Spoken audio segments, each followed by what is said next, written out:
წრეში სადაც მე ვტრიალებ, მართლა სერიოზული პრობლემაა ეს.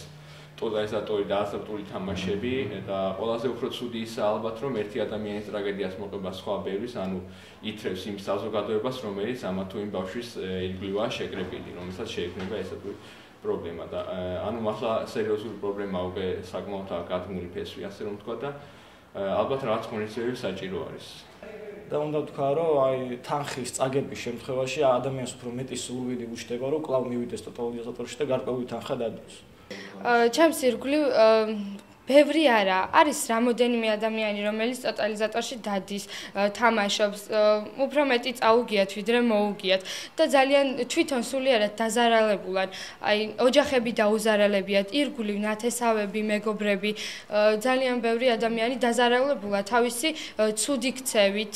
როდესაც ადამიანი თამაშობს აზარტულ თამაშებს, ის ან იგებს, ან აგებს და როდესაც იგებს, უფრო მეტი სურვილი უჩნდება, რომ კიდე მოიგოს ადამიანის ბუნება არის, ესეთი რომ მეტი და მეტი მოიხვეჭოს.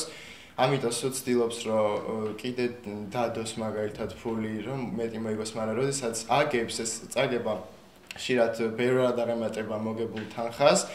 და მე ეს წარმოშობს ძალიან ბევრ პრობლემას, იმიტომ რომ ძირითადად ვერ ბედავენ ახალგაზრდები, მოზარდები, რომ მშობლებთან მივიდნენ და უთხრან, რომ ეს მაგალითად წავაგე და უფრო თხოვენ ფული, მე მეგობრებში აგროვებენ ამ ფულს, ზოგ შეიძლება ძალადობით გამოსძალონ ეს ფული.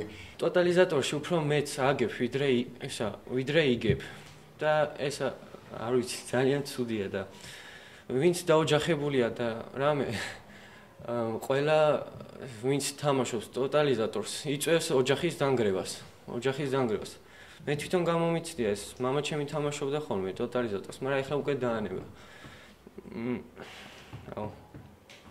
და რავი, იმიტომ დაინგრა მამაჩემს ოჯახი, დედაჩემი გააშორდა მამაჩემს და რავი, მე მგონი ამის ბრალია. არა მარტო შენ საკუთარ თავზე უნდა იფიქრო სხვაზეც. ეხლა შენ თავს რო აზარალებ იმით, რომ ტოტალიზატორში დადიხარ, შეიძლება ბევრი საზღვრავდეს ამას, რომ მე ამას ვაშავებ.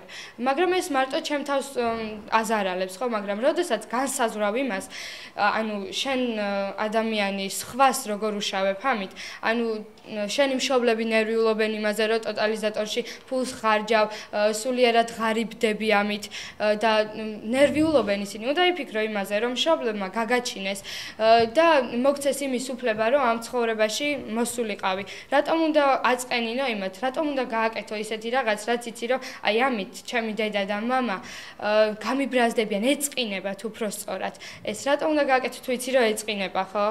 დღეს შეიძლება ითამაშო ტოტალიზატორში ლარზე, ორ ლარზე, მაგრამ შემდეგ იმდენად ჩაგიტრიოს ამ მოგებამ, წარმატებამ, ან წარუმატებლობამ, რომ ძალიან დიდი თანხა წაგაგებინოს და შემდეგ თავის დაკარგუნოს. ეგ არის ძალიან დიდი უბედურება ამ ცხოვრებაში. ბევრი ადამიანი არის, რომელიც თამაშობს აზარტულ თამაშებს და ამისთვის დაუკარგიათ ოჯახები, სახლები და ყველაფერი, რაც გააჩნიათ თავის სულიერება, მთავარი სულიერებაა, მე მგონი დღესდღეობით საქართველოში. ბავშვი ანუ ადრეული ასაკიდან ამას დაიწყოს, იმიტომ რომ როცა შევა უკვე ასაკში შეიძლება რომ მიყოს ხელი, ანუ ეგონოს რომ რაღაც დარწმუნებული იყოს რაღაც ხრივ რომ რაღაც შეუულია გააკეთოს, მაგრამ ცხოვრება ისე შემოუბრუნდეს რომ საერთოდ სახლის დაკარგოს და ცხოვრება დაიღუპოს.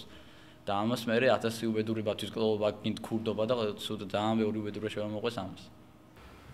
და ვურჩევ ადამიანებს, რომ ეს ტოტალიზატორში საერთოდ არ მივიდნენ, იმიტომ რომ გაუცნობიერებლად მასზე ხდები დამოკიდებული.